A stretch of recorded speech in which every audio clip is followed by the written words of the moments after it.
निकालने का मौका अभी भी मिलेगा, लेकिन जो लाइन में नहीं लग पाए हैं उनके लिए अब विकल्प खत्म हो चुका है। 5 बजे तक का समय था और उसमें वोटिंग करनी थी। हालांकि दूसरे चरण में बम्पर वोटिंग हुई है और इसका की जो तस्वीरें आ रही हैं वो भी महिला वोटरों के पक्ष में आ रही हैं। महिला वोटरों ने जमकर इस बार मतदान किया है। झारखंड के आदेश में हम एक एक तस्वीर आप तक पहुंचाएंगे और जो झारखंड इस वक्त की जो बड़ी खबर है वो ये कि झारखंड के में बम्पर वोटिंग हुई है। दूसरी तस्वीर भी हम आपको दिखाएंगे, लेकिन झारखंड के दूसरे चरण की वोटिंग संपन्न हो चुकी है। दूसरे चरण में 38 सीट पर वोटिंग हुई है। दूसरे चरण में 38 विधानसभा सीटों पर वोटिंग हुई है। तो दूसरे चरण में 472 जो प्रत्याशी थे उनकी किस्मतों का फैसला होगा। गिरिडीह से अश्विनी अंबेडकर ट्रांसजेंडर उम्मीदवार हैं। धनबाद सीट से सबसे ज्यादा कुल 24 उम्मीदवार मैदान में हैं। अब उनकी भी किस्मत ईवीएम में कैद हो चुकी है लगभग। देवघर विधानसभा में सबसे कम मात्र 7 उम्मीदवार इस बार मैदान में थे। दूसरे चरण में संथाल और कोयलांचल की बात करें तो वहां पर भी बम्पर वोटिंग होने की तस्वीरें आई हैं। 38 सीट पर वोटिंग के लिए 15,344 मतदान केंद्र बनाए गए हैं। दूसरे चरण में कुल 2,414 शहरी मतदान केंद्र और अगर बात करें दूसरे चरण में कुल 14,218 ग्रामीण मतदान केंद्र थे, जिन पर ग्रामीण मतदान केंद्रों के कुछ जो बूथ थे उन पर शाम 4 बजे तक के लिए ही वोटिंग अलाउ थी और जो शहरी इलाके हैं वहां 5 बजे तक के लिए वोटिंग अलाउ थी। और इसी बीच बड़ी खबर आ रही है, सीधा अपना सहयोगी शिप्रा का रुख करेंगे।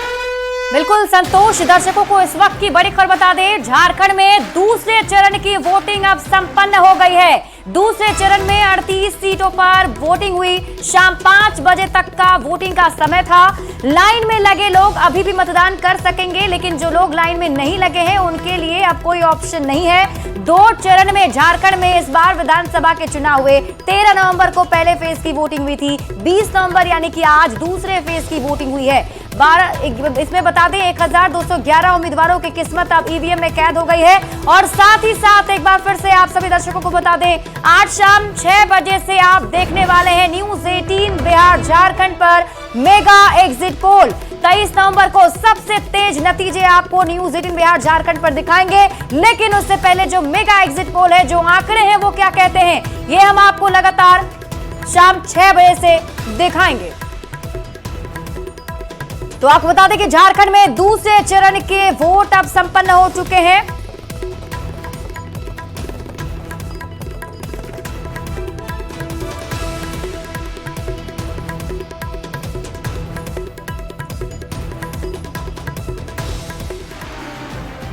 तो दूसरे चरण की जो वोटिंग है वो खत्म हो चुकी है। खिचड़ी के बूथ नंबर 162 से संवाददाता जो संजय सिन्हा है वो हमारे साथ जुड़ेंगे। गिरिडीह के बूथ नंबर 35 से संवाददाता ओम प्रकाश हमारे साथ जुड़ेंगे और लिट्टीपाड़ा के बूथ नंबर 247 से संवाददाता अवनीश हमारे साथ जुड़ेंगे। लेकिन जो तस्वीरें आई वो लोकतंत्र के महापर्व को उत्साहित करने वाली तस्वीरें थी। जो महिला वोटर थी वो बड़ी तादाद में घर से निकली और घर से निकलने के बाद सबसे पहले उन्होंने मतदान किया आज, और उसके बाद वो अपने काम पर गई, घर पर खाना बनाया और उसके बाद जो हमारे संवाददाता तस्वीरें दिखा रहे हैं कि खेतों पर भी आज उन्होंने काम किया। लेकिन जो लोग अभी भी लाइन में लगे हुए उन्हें अपना मतदान का इस्तेमाल करने का पूरा समय मिलेगा, लेकिन जो लोग लाइन में नहीं लग पाए अब उनके लिए समय खत्म हो चुका है। शाम 5 बजे तक के लिए मतदान का समय रखा गया था। शाम 5 बजे के बाद अब मतदान वो लोग नहीं कर पाएंगे जो इस समय लाइनों में नहीं लगे हुए। ऐसी जो तस्वीरें आप अपनी टेलीविजन स्क्रीन पर देख पा रहे हैं, ऐसी तस्वीरें लगातार आती रही और ये जो तस्वीरें थी वो कहीं ना कहीं लोकतंत्र को बढ़ावा देने वाली और महिलाओं ने जिस तरह से इस पूरे लोकतंत्र के महापर्व में भागीदारी की है वो ये बताती हैं कि जो तस्वीरें बहुत सुखद तस्वीरें हैं। और ऐसे में कई जो तस्वीरें ऐसी भी थी जो अपने आप में प्रोत्साहित करने वाली, हौसला अफजाई करने वाली तस्वीरें। और देखिए हमारे साथ एक गेस्ट पैनल भी जुड़ा हुआ है जिनसे हम इस पर चर्चा भी करेंगे। और अशोक बड़ाइक प्रवक्ता बीजेपी में साथ जुड़े हुए हैं, उनका स्वागत है। कमल ठाकुर प्रवक्ता कांग्रेस में साथ जुड़े हुए हैं, आपका भी स्वागत है। संजय रंजन केंद्रीय महासचिव आजसू के साथ जुड़े हैं, आप सभी का बहुत बहुत स्वागत है। और शुरुआत सबसे पहले अशोक बड़ाइक जी आपके साथ करते हुए, आज दिन भर की जो तस्वीरें आई, जो वोटर्स में उत्साह दिखा, जो वोटिंग परसेंटेज है, अभी फाइनल वोटिंग परसेंटेज आना बाकी है, लेकिन अब तक बताया जा रहा है कि 61% लगभग मतदान हुए हैं। किस तरीके से इसे आप देख रहे हैं? देखिए, लोकतंत्र के इस महापर्व में जिस तरह से झारखंड की जनता ने बढ़ चढ़कर इस पर्व में शामिल हुए हैं, अपनी अधिकार को भरपूर उन्होंने मतदान के रूप में, मतदाता के रूप में मतदान करने का काम किया है, तो देश में एक झारखंड का एक अलग बनकर उभरा जनता मान सकते हैं आज गरीब है, राज्य की जनता गरीब है, लेकिन मानसिकता उसकी अलग है, क्योंकि लोकतंत्र के महापर्व में उन्होंने अपने अधिकार का 100% बढ़ चढ़कर हिस्सा लेने का काम किया है। मैं विषय पर आता हूं।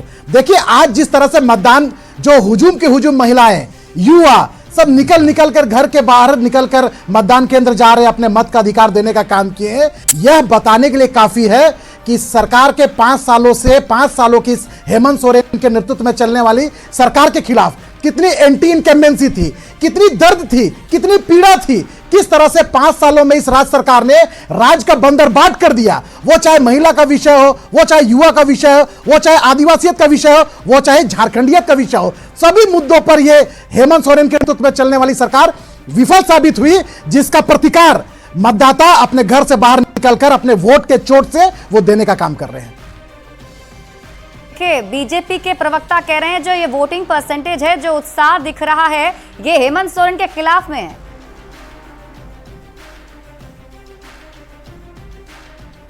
कमल ठाकुर जी, ऐसा है ना कि मुंगेरी लाल के सपने देखना बहुत अच्छी बात है, लेकिन उसमें बह जाना गलत बात है। ईवीएम में घुस के देख लिए कि जो लोग बाहर निकले हैं वो बीजेपी को ही वोट कर रहे हैं। अरे मैं कह रहा हूं कि ये वोट जो है सरना धर्म कोड के लिए है, ये स्थानीय नीति के लिए है, ये मैया समान योजना के लिए है, ये बिजली बिल माफ़ी के लिए है, ये किसानों का जो ऋण माफ़ी हुआ उसके लिए है। आप उत्साह का कारण जो बनता है ना कि आप जनता के सवालों पर कितना खरा उतरे हैं। और मैं आपको अपने विश्वास के साथ बता रहा हूं कि जो जनता ने हमें आशीर्वाद दिया है, ये जनता समझ रही है कि जो सरकार चल रही थी यही सरकार जो है फिर एक बार मुझे सही रास्तों पर और विकास के रास्तों पर झारखंड को लेके जाएगी। ठीक है, तो संजय रंजन जी का भी रुख करेंगे। केंद्रीय महासचिव है आजसू के संजय रंजन जी, तस्वीरें हमने देखी खासकर आदिवासी इलाकों की, वहां पर महिलाओं ने बढ़ चढ़कर हिस्सा लिया है इस लोकतंत्र के महापर्व में। ऐसा आपको क्यों लग रहा है कि वो एनडीए के पक्ष में मतदान करने पहुंचे? सबसे पहले तो सबको बहुत बहुत बधाई। पहली दफा फ्री इलेक्शंस हुए हैं, दोनों चरणों में किसी भी प्रकार की कोई ऐसी हिंसा की वारदात नहीं हुई जिससे राज्य को शर्मिंदा होना पड़े। ये बहुत बड़ी मैं समझता हूँ कि इसका क्रेडिट जो है वो पुलिस प्रशासन को जाता है, यहाँ का जो स्थानीय प्रशासन है उसको जाता है, चुनाव आयोग को जाता है। नक्सल क्षेत्रों में भी कोई किसी तरह की कोई वारदात नहीं हुई। सबसे पहले तो इसके लिए बधाई। दूसरी बधाई उनको, उन माताओं बहनों को जिन्होंने इस महापर्व में बढ़ चढ़कर हिस्सा लिया। राजनीतिक क्षितिज पे उनका हस्ताक्षर है, मील का पत्थर साबित होगा पूरे देश के लिए कि महिलाओं ने किस तरह से पॉलिटिकल डोमेन में आकर अपने दस्तखत किए हैं और किस तरह से उन्होंने अपनी हिस्सेदारी मांगी है। पूरे राज्य भर की महिलाएं घर से बाहर निकली हैं, घूंघट से बाहर निकली हैं, चौखट से बाहर निकली हैं और पहली बार उन्होंने जताया है कि हमारी जो शक्ति है, आधी आबादी की जो ताकत है, ये सरकार उसी से बनेगी। ठीक है, मेरे सहयोगी संजय सिन्हा ज्यादा जानकारी के साथ जुड़ रहे हैं, कुछ बड़ा अपडेट उनके पास है।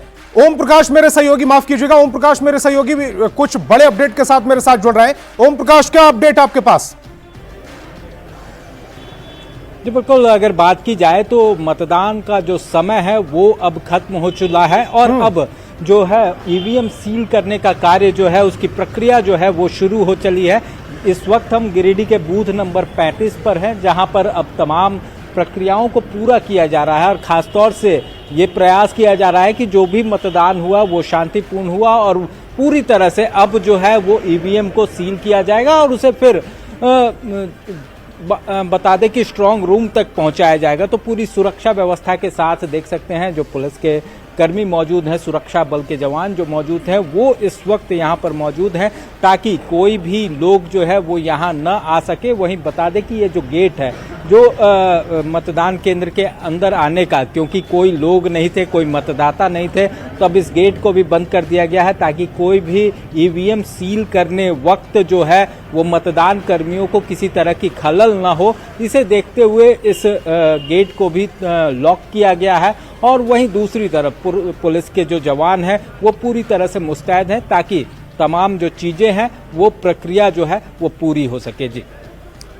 ठीक है, मैं अपने जो बीजेपी प्रवक्ता हैं उनका रुख करूंगा। अशोक बड़काइक जी हमारे साथ हैं। अशोक जी, ऐसा क्यों लग रहा है, क्योंकि अगर हम अमूमन ये देखा जाता है कि शहरी इलाकों में अगर ज्यादा वोटिंग होती है तो वो बीजेपी के पक्ष में जाती है और ग्रामीण इलाकों में अगर ज्यादा वोटिंग होती है तो अमूमन ऐसा ट्रेंड देखा गया है कि बीजेपी के खिलाफ वो मामला बन जाता है। इस बार जो वोटिंग हुई है वो आदिवासी इलाकों में ज्यादा वोटिंग हुई है, ऐसे इलाकों में जहां पर पहले वोट डालने के लिए लोग नहीं निकलते थे। इस बार की व्यवस्था ऐसी रही है कि ज्यादा से ज्यादा मतदान हुआ है। देखिए, ये कहना, मुझे लगता है कि ये कहना थोड़ा गलत होगा। मैं आपको 3 राज्य का उदाहरण बताना चाहता हूं। मध्य प्रदेश पूर्णतः वो आदिवासी बहुल राज्य है, छत्तीसगढ़ पूर्णतः आदिवासी बहुल राज्य और छत्तीसगढ़ माफ करेंगे उड़ीसा पूर्णतः आदिवासी बहुल राज्य है, शेड्यूल्ड स्टेट है ये सब। आप देखेंगे कि किस तरह से के सबसे ज्यादा राजनीति जैसे में होता है। कांग्रेस के सांसद थे, कांग्रेस के विधायक थे। आज जाकर देखिए, बस्तर में सांसद भी हमारा है, विधायक भी हमारा है। मध्य प्रदेश की पूरी ट्राइबल सीट हम लोगों ने जीता, छत्तीसगढ़ की पूरी ट्राइबल सीट हम लोगों ने जीता, उड़ीसा की लगभग ट्राइबल सीट हम लोगों ने जीता है। देखिए, ये कहना मुझे लगता है कि थोड़ा जल्दबाजी होगा कि राज्य के आदिवासी जो समाज है, आदिवासी वोटर्स है, मतदाता है, वो भारतीय जनता पार्टी के पक्ष में मतदान करने का काम कर रहे। उसके पीछे कारण क्या है मैं आपको बताता हूं। ये हेमंत सोरेन जी के नेतृत्व में चलने वाली सरकार 5 सालों में क्या किया, ये सिर्फ एक ही आदिवासी परिवार को जो भी सुविधा देती है वो एक ही आदिवासी परिवार को दिए है। उसमें भी कौन? अपनी धर्मपत्नी कल्पना सोरेन जी विधायक बन गई गांडे से, अपने भाई बसंत सोरेन जी दुमका से विधायक बन, और तीसरा कोई आदिवासी का नाम बताइए। हाँ, अगर कोई तीसरा आदिवासी, कोई नेता, कोई आदिवासी समाज का कोई अगर पॉलिटिकल क्षितिज में अपना उसका नाम उभर कर आता है तो उसको दूध में गिरे हुए मक्खी के जैसा निकाल के फेंक दिया जाता है। ठीक है, जवाब ले लेते हैं कमल जी से जवाब ले लेते हैं। कमल जी, आप पर ये आरोप लगते रहते हैं और आपके पूरे इंडिया अलायंस पर ये आरोप लगने लगे हैं अब तो कि परिवारवाद की पार्टी। ऐसे में आपको ऐसा क्यों लग रहा है कि जो वोटर है वो आपके पक्ष में ज्यादा निकले मतदान करने के लिए? देखिए, उसका सबसे बड़ा कारण क्या है कि ना हम बटेंगे ना हम कटेंगे।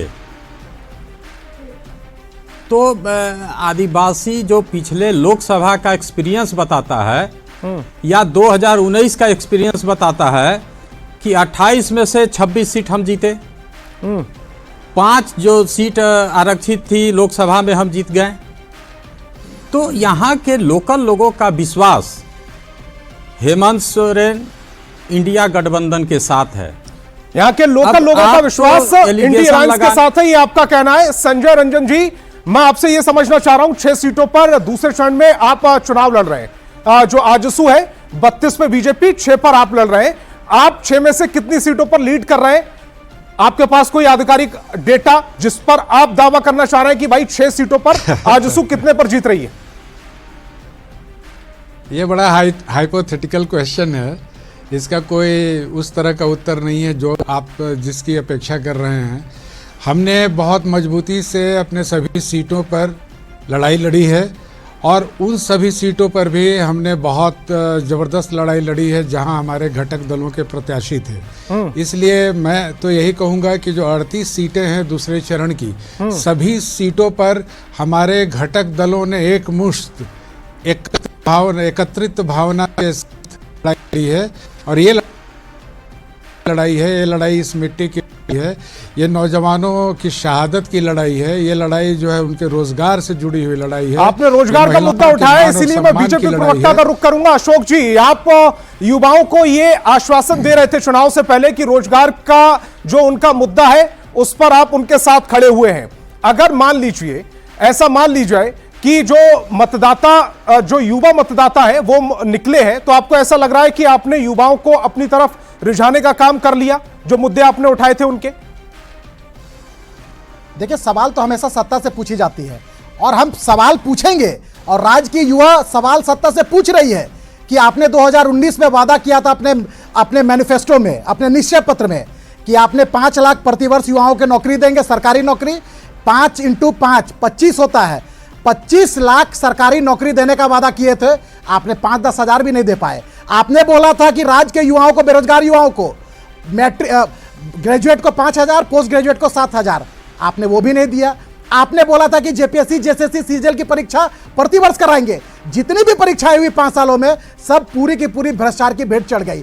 ठीक है, कृषि के बूथ नंबर 162 से हमारे संवाददाता संजय सिन्हा जुड़ रहे हैं। संजय, आपके पास क्या अपडेट? पर खिजरी विधानसभा की बात करें, बूथ संख्या 161, यहाँ पर देखिए ईवीएम सील किया जा रहा है। अपडेशन ये है कि यह बूथ जो है अपने आप में, इस बूथ ने मिसाल पेश कर दी है और 87% यहाँ मतदान हुआ है। और देखिए जो मतदान कर्मी है बेहद संतुष्ट है। प्रिजाइडिंग ऑफिसर मुस्कुरा रहे हैं कि मेहनत सफल आई, बीएलओ ने मेहनत की है। अब देखिए तमाम ईवीएम को सील करके सीधे जो है रांची के पंडरा बाजार समिति ले जाने की जो प्रक्रिया है वो शुरू कर दी गई है। प्रिजाइडिंग ऑफिसर हमारे साथ में, 87% मतदान, ये तो कमाल हो गया। निश्चित रूप से सर, प्रजातंत्र के प्रहरियों ने मिलजुल कर बहुत अच्छे ढंग से, बहुत निष्पक्ष तरीके से और बहुत ही उत्साहपूर्ण तरीके से मतदान किया है। पहली बार और शायद मेरे जीवन का अंतिम बार ये वोट है, मेरे सर्विस लाइफ का। मैं बहुत रिटायर होने जा रहे हैं। जी सर, 2 महीने के बाद रिटायरमेंट है। देखिए अब इससे बड़ी जो गिफ्ट है ये तो। जी सर, निश्चित रूप से मेरे लिए एक गिफ्ट है। आप हमेशा रिटायरमेंट के बाद ये कहेंगे इसी तरह फलता फूलता रहे और निर्वाचन आयोग इसी तरह निष्पक्षता के साथ, मुस्तैदी के साथ काम करे। क्या तो नाम है शायद आपका? लोकनाथ सिंह ठाकुर। देखिए लोकनाथ सिंह ठाकुर जी बता रहे हैं कि 2 महीने के बाद रिटायर करने जा रहे हैं और ठीक 2 महीने बाद यानी वर्तमान में झारखंड विधानसभा चुनाव हो रहा है। चुनाव का आखिरी चरण, दूसरा चरण खत्म हो गया, ईवीएम पैक होकर जा रहा है। 87% इनके बूथ से मतदान हुआ है।